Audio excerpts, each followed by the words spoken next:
नमस्कार दोस्तों, मैं हेमंत प्रजापति एडवांस क्लासेस के यूट्यूब चैनल पर आपका स्वागत करता हूं। तो दोस्तों, जैसा कि हम बात कर रहे हैं ब्रेन के बारे में, आज चलेंगे कुछ बेहतरीन क्वेश्चनों की तरफ। ब्रेन का टॉपिक जो कि आप लोग पढ़ चुके हो, आज इनके कुछ प्रमुख क्वेश्चंस के बारे में हम चर्चा करेंगे। तो दोस्तों, स्क्रीन पर ये रहा आप लोगों के लिए फर्स्ट क्वेश्चन। जैसा कि आपको बताया गया है फर्स्ट क्वेश्चन में कि बुद्धि का केंद्र स्थित है।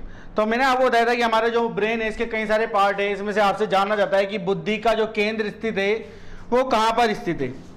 तो आपका जो फर्स्ट ऑप्शन है वो है प्रमस्तिष्क, सेकंड ऑप्शन है आप लोगों के पास अनुमस्तिष्क, और थर्ड है मेडुला, और फोर्थ है थैलेमस। तो दोस्तों, अगर बुद्धि के केंद्र के बारे में बात की जाए कि हमारा मस्तिष्क कहां से सोच विचार करता है, कहां पर ज्ञान का भंडार है, तो आप लोगों का जो राइट आंसर हो जाएगा वो हो जाएगा दोस्तों प्रमस्तिष्क। हमारा जो मस्तिष्क का सबसे विकसित पार्ट होता है वो होता है प्रमस्तिष्क, इसी में ही बुद्धि का केंद्र उपस्थित होता है। अनुमस्तिष्क में आपको बता चुका हूं कि अनुमस्तिष्क जो है हमारे मस्तिष्क का सबसे पिछला भाग होता है, जिसे पश्चिम मस्तिष्क के अंतर्गत आता है, और ये शरीर का संतुलन बनाने के लिए काफी ज्यादा कार्य करता है। मेडुला के बारे में बात की जाए तो मेडुला जो होता है, जितनी भी उपापचय क्रिया होती है जैसे कि सांस लेना, लार आना, ब्लड प्रेशर का नियंत्रण, वो सारा कार्य करता है मेडुला। थैलेमस के बारे में बात की जाए तो थैलेमस जो है आपको बताया गया था कि ये मध्य मस्तिष्क का प्रमुख पार्ट होता है थैलेमस, जो आपको ताप, दर्द और ठंड के बारे में जानकारी देता है। आते हैं दोस्तों नेक्स्ट क्वेश्चन पर। तो नेक्स्ट क्वेश्चन में आप लोगों से जाना जाता है कि सामान्य मनुष्य के मस्तिष्क का वजन कितना होता है। अगर एक मनुष्य के मस्तिष्क के बारे में बात की है तो वजन कितना होता है, तो फर्स्ट ऑप्शन है लगभग 1000 ग्राम, सेकेंड ऑप्शन है आपके सामने लगभग 800 ग्राम, या लगभग 1350 से 1400 ग्राम, या फाइनल ऑप्शन है आपके पास 1700 ग्राम। तो यदि एक वयस्क मनुष्य के मस्तिष्क के वजन के बारे में बात कर रहा है यहाँ पर, तो आप लोगों का जो राइट आंसर हो जाएगा क्या हो जाएगा दोस्तों, 1350 ग्राम, जो कि मैं आपको बता चुका हूं। फिर बढ़ते हैं नेक्स्ट क्वेश्चन पर। तो नेक्स्ट क्वेश्चन में आपसे जाना जाता है कि मनुष्य के मस्तिष्क का सबसे बड़ा भाग कौन सा होता है। तो अगर मानव ब्रेन के बारे में बात की जाए तो हमारे मस्तिष्क का सबसे बड़ा जो भाग होता है वो आगे का भाग होता है। इसे हम कहते हैं किस नाम से, तो ऑप्शन के अकॉर्डिंग चलते। सबसे पहला ऑप्शन है आप लोगों के पास अनुमस्तिष्क, सेकंड है प्रमस्तिष्क, तीसरा है आपके पास मध्य मस्तिष्क, और लास्ट है आपके पास पश्चिम मस्तिष्क। तो यदि आप लोगों के पास सबसे बड़ा भाग जानना चाहता है तो सबसे बड़ा भाग कौन सा हो जाएगा दोस्तों, प्रमस्तिष्क हो जाएगा, जो अग्र मस्तिष्क का प्रमुख पार्ट होता है। लगभग हमारे मस्तिष्क का 2/3 पार्ट तो प्रमस्तिष्क ही होता है, जो फ्रंट भाग होता है, और इसी में ही बुद्धि, ज्ञान, सोच, समझ, चेतना, सब का केंद्र बिंदु जो होता है वो हमारा प्रमस्तिष्क होता है। तो आ जाते हैं दोस्तों नए क्वेश्चन पर। आपसे इस क्वेश्चन में जानना जाता है कि मस्तिष्क के किस भाग में भूख लगने और भोजन से तृप्ति की अनुभूति करने का केंद्र स्थित है। ऐसा कौन सा भाग है कि हमारे मस्तिष्क में, जैसा कि मान लो हमको भूख लगती है तो हमारे मस्तिष्क तक जानकारी पहुंचाएगा। तो फर्स्ट ऑप्शन है आप लोगों के पास प्रमस्तिष्क, सेकेंड ऑप्शन आपके पास है हाइपोथैलेमस, थर्ड ऑप्शन है आपके पास अनुमस्तिष्क, और फाइनल है मेडुला। तो दोस्तों, जैसा कि मैंने आपको बताया प्रमस्तिष्क जो है ये तो क्या कार्य करेगा, सोच, विचार, ज्ञान, बुद्धि, इन सब का केंद्र होता है प्रमस्तिष्क। लेकिन सेकंड पार्ट के बारे में बात की जाए हाइपोथैलेमस, तो हाइपोथैलेमस आपका जो है राइट आंसर हो जाएगा, क्योंकि भूख, प्यास, किसी पर गुस्सा आना, क्रोध आना, उन सभी का जो केंद्र बिंदु होता है वो कौन होता है, हाइपोथैलेमस, जो कि हमारे मध्य मस्तिष्क का प्रमुख पार्ट होता है।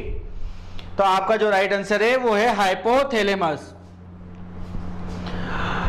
फिर आगे बात करते हैं, यहां पर आपसे जाना जाता है ईईजी का प्रयोग किसकी गतिविधियों को दर्ज करने में किया जाता है।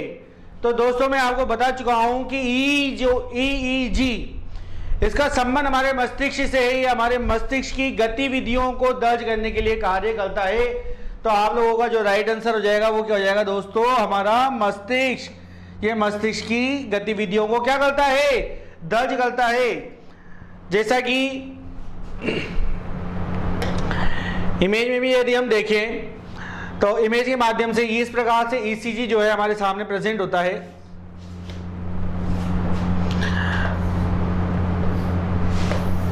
ये है ईसीजी। इसमें क्या होता है कि हमारे जो मस्तिष्क है उसमें किसी भी प्रकार के यदि विकार उत्पन्न है या कोई खराबी है तो ईसीजी की मदद से उसको देखा जाता है। और ईसीजी का जो है पूरा नाम आप लोगों को याद होना जरूरी है कि ईईजी होता क्या है। तो ईईजी को मैंने आपको पहले भी बताया था, इसे कहा जाता है इलेक्ट्रोसिफेलोग्राफी। तो इसे कहा जाता है इलेक्ट्रोइंसिफेलोग्राफी के नाम से जाना जाता है। दोस्तों कई बार क्वेश्चन एक और आता है और आपसे जाना जाता है ईसीजी। ईसीजी का प्रयोग कहां पर किया जाता है? तो मैं आपको बता चुका हूं कि यदि ईसीजी कभी भी पेपर में आती है तो आपको ध्यान रखना है कि ईसीजी का प्रमुख कार्य किसकी काउंटिंग करना है? हमारी हृदय धड़कन की काउंटिंग करना या हृदय धड़कन को प्रेजेंट करने का कार्य होता है ईसीजी का। और ईसीजी को जो है किस नाम से जाना जाता है? इसे कहा जाता है इलेक्ट्रोकार्डियोग्राम। तो इसे कहा जाता है इलेक्ट्रोकार्डियोग्राम के नाम से इसको जाना जाता है ईसीजी। तो दोनों में आप लोगों को अंतर समझ में आ गया होगा दोस्तों। ईईजी जो है मस्तिष्क के लिए होता है और ईसीजी जो है किसके लिए होता है? हमारे हार्ट के लिए होता है। आते हैं दोस्तों अगले क्वेश्चन पर। प्रतिवर्तित क्रियाओं का नियंत्रण केंद्र कहां पर है? कौन सा ऐसा पार्ट है हमारे मस्तिष्क में या केंद्रीय तंत्रिका तंत्र में जो हमारी क्या कर सकता हो? प्रतिवर्तित क्रियाओं का नियंत्रण कर सकता हो। तो प्रतिवर्तित क्रियाओं के नियंत्रण के बारे में बात की जाए तो फर्स्ट ऑप्शन आपके पास है प्रमस्तिष्क, सेकंड ऑप्शन है आप लोगों के पास मेरुरज्जु, थर्ड ऑप्शन है अनुमस्तिष्क और फाइनल है थैलेमस। तो दोस्तों जैसा कि मैंने आपको बताया कि प्रतिवर्तित क्रियाएं जिनकी खोज करी थी मार्शल हॉल ने, तो देख लेते हैं हम कि प्रतिवर्तित क्रियाओं के जो खोज करता है वो कौन थे? Martial hall. मार्शल हॉल जो है इन्होंने प्रतिवर्तित क्रियाओं को खोजा था और इनका नियंत्रण कौन सा पार्ट करता है? हमारे मेरुरज्जु मेरुदंड जो होता है ये प्रतिवर्तित क्रियाओं का नियंत्रण करता है। तो ये आपका राइट आंसर हो जाएगा दोस्तों। फिर आगे बात की जाए नेक्स्ट क्वेश्चन पर, तो आपसे जाना जाता है कि हृदय की धड़कन की गति निम्न में से किससे बढ़ती है? मतलब ऐसा कौन सा पार्ट है जिसमें हृदय की धड़कन की गति क्या हो जाएगी? बढ़ जाएगी। तो हृदय की धड़कन की गति बढ़ने के लिए सबसे फर्स्ट ऑप्शन देखते हैं। एक तो है आपके पास अनुकंपी तंत्रिका तंत्र, सेकंड है आप लोगों के पास परानुकंपी तंत्रिका तंत्र, फिर है आपके पास थर्ड थैलेमस और फोर्थ ऑप्शन है आपके पास इनमें से कोई नहीं। तो दोस्तों हृदय की धड़कन की गति के बारे में अगर बात की जाए तो मैंने आपको बताया था केंद्रीय तंत्रिका तंत्र के पार्ट में कि अनुकंपीय तंत्रिका तंत्र जो है ये तो कार्य करता है कब? जब कोई व्यक्ति ये काम करेगा कब? जब कोई व्यक्ति जैसे कि मान लो संकट की स्थिति में है या किसी प्रकार का कोई हेवी कार्य कर रहा है तब ये कार्य करता है। मतलब ये कार्य करता है किसी भी प्रकार के आपके पास जैसे कि मान लो डर हुआ, किसी भी प्रकार का भय हुआ या किसी भी प्रकार का हेवी कार्य हुआ, या आप कह सकते हो आपातकाल में। तो आपातकाल के समय आपके कार्य करता है अनुकंपी तंत्रिका तंत्र। तो जब भी आपातकाल इस प्रकार की कोई स्थिति आपके साथ होगी, भय होगा, किसी प्रकार का डर या कोई हेवी कार्य होगा, तो इस कंडीशन में क्या होगी? हमारी हृदय की धड़कन जो होती है क्या हो जाती है? बढ़ जाती है। तो जब हृदय की धड़कन बढ़ जाएगी तो आपका जो राइट आंसर हो जाएगा वो क्या हो जाएगा? अनुकंपी तंत्रिका तंत्र। जबकि परानुकंपी के बारे में बात की जाए तो परानुकंपी तंत्रिका तंत्र कब कार्य करता है? ये कार्य करता है आराम के समय। जब हम आराम कर रहे होते हैं तब ये तंत्र कार्य करता है। इसमें हार्ट बीट गिर जाती है, कम हो जाती है, जबकि इसमें क्या हो जाता है? बढ़ जाती है। तो आपको ध्यान रखना है अनुकंपी में हार्ट बीट बढ़ जाती है और परानुकंपी आराम के समय में कार्य करता है, इसमें हार्ट बीट क्या हो जाती है? घट जाती है। तो यहां पर दोस्तों आते फिर वापस नए क्वेश्चन की तरफ और आप लोगों से जाना जाता है इस क्वेश्चन में मनुष्य में कितनी जोड़ी कपालीय तंत्रिकाएं होती है? मनुष्य में कितनी जोड़ी कपालीय तंत्रिकाएं उपस्थित होती है? तो आपको बताया गया फर्स्ट ऑप्शन में लगभग 30, 15 या 12 जोड़ी या 45 जोड़ी। ये पेयर्स में आपको बताया गया है, अगर जोड़ी में पूछा है तो आपको ऑप्शन भी इसी प्रकार से दिए गए। लगभग 30 जोड़ी, 15 जोड़ी या 12 जोड़ी या 45 जोड़ी, तो आप लोगों का दोस्तों राइट आंसर हो जाएगा। लगभग 12 जोड़ी जो है तंत्रिकाएं होती है कपाल में, जो क्या करती है, हमारे कपाल को संकेत पहुंचाने का प्रमुख कार्य करती है। फिर आपसे जाना जाता है कि जो मस्तिष्क है इसके अध्ययन को क्या कहा जाता है। तो अगर मस्तिष्क के अध्ययन के बारे में बात की जाए, अध्ययन को क्या कहा जाता है, तो फर्स्ट ऑप्शन है साइटोलॉजी, सेकंड है न्यूरोलॉजी, थर्ड है हिस्टोलॉजी, या फोर्थ आपके पास जाना जाता है हेमेटोलॉजी। तो अगर बात की जाए मस्तिष्क के अध्ययन के बारे में, तो दोस्तों मैंने आपको बताया था कि हमारा जो मस्तिष्क है ये छोटे छोटे न्यूरॉन से मिलकर बना हुआ है। किससे बना हुआ है मस्तिष्क? तो हमारा जो मस्तिष्क है ब्रेन, ये किससे बनता है? न्यूरॉन से। तो इसी वजह से इसका जो नाम है मस्तिष्क के अध्ययन को क्या कहा जाता है? न्यूरोलॉजी। जैसा कि मैं आपको इमेज में भी बता देता हूं न्यूरॉन किस टाइप के होते हैं। तो हमारा जो मस्तिष्क है इस प्रकार के जो न्यूरॉन्स होते हैं इनसे मिलकर बना होता है। इनकी लगभग संख्या अरबों से भी ज्यादा है, करोड़ों से भी काफी ऊपर संख्या होती है। इनसे मिलकर ही क्या होता है? हमारा ब्रेन निर्मित होता है, और ये इनको कहा जाता है न्यूरॉन, और न्यूरॉन से ही हमारा ब्रेन बनता है, इसलिए इसके अध्ययन को क्या कहा जाता है? न्यूरोलॉजी। इसके अलावा यदि बात की जाए फर्स्ट ऑप्शन में, जैसा कि आपको बताया गया साइटोलॉजी, तो साइटोलॉजी में हम किसका अध्ययन करते हैं? साइटोलॉजी में अध्ययन करते हैं हम किसका? सेल का, कोशिका का अध्ययन करते हैं साइटोलॉजी के अंतर्गत। हिस्टोलॉजी के बारे में बात की जाए तो हिस्टोलॉजी के अंतर्गत अध्ययन किया जाता है टिश्यू का, ऊतक का,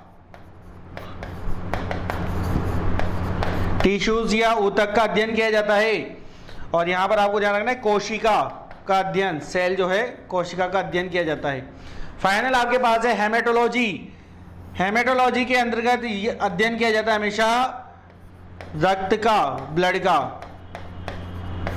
ठीक है दोस्तों, तो यहां पर आप लोगों ने साइटोलॉजी भी जान लिया, न्यूरोलॉजी, हिस्टोलॉजी और हेमेटोलॉजी के बारे में हमने जानकारी ले ली।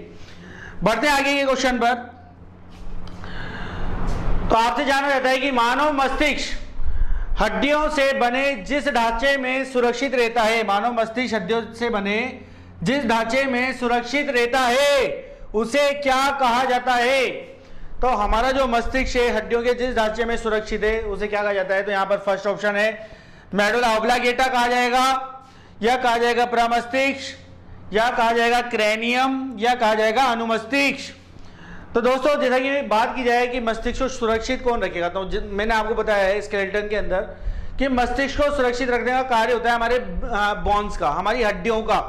तो यहाँ पर मेडुला ऑब्लांगेटा जो है ये हमारे मस्तिष्क का पार्ट है, प्रमस्तिष्क ये भी हमारे मस्तिष्क का पार्ट है, और अनुमस्तिष्क भी मस्तिष्क का पार्ट है। जबकि क्रेनियम के बारे में बात की जाए तो क्रेनियम जो है ये क्या होता है? हमारे मस्तिष्क को सुरक्षा देने के लिए जो प्रमुख बोन्स होती है वो होती है। क्रेनियम की संख्या की बात की जाए तो लगभग 8 होती है, जिनको हम कहते हैं कपाल हड्डियां। क्या कहा जाता है इनको? कपाल हड्डियों के नाम से भी इनको जाना जाता है। और ये कहां पर उपस्थित होती है? ये उपस्थित होती है हमारे ब्रेन में सबसे ऊपर, जो हमारे ब्रेन को, हमारे मस्तिष्क को सुरक्षा प्रदान करती है। तो दोस्तों ये रहे आपके बेहतरीन क्वेश्चन। फिर मिलते हैं नेक्स्ट क्लास में। धन्यवाद।